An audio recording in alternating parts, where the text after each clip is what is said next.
non yeyish urfmi yo qaramlikmi? Hozirgi kunda qatga qaramasangiz, non yemasdan turib dieta qilish kerak, non yemaslik kerak deydi. Asli bizning o'zbekchiligimizda ota-bobolarimiz qatga borishsa ham, hatto 4 ta non ko'tarib borishgan.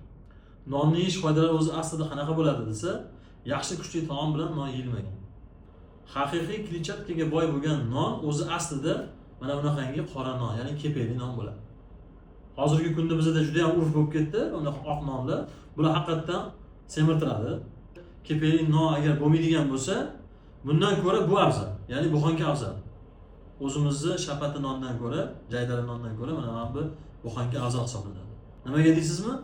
Bunga qo'shiladigan narsa o'zimizdan chiqadigan, O'zbekistonda o'sadigan bug'doy, ya'ni qoraroq, nav sal pastroq bo'lgan qoraroq un qo'shiladi hamda bunga tabiiy bo'lgan kilogrammli, ya'ni kiloli sotiladigan xamir turshli ishlatiladi.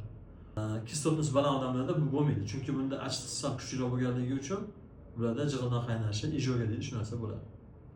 Oq nondagi o'sha badhazmlik, yaxshi hazm bo'lmaslikligi ayniqsa homilador ayollarga tavsiya qilmaymiz. Nima uchun? Chunki undagi homilani semirtirib olishi mumkin. O'shalarga ko'pchilik murojaat qilganda non yemang deydi.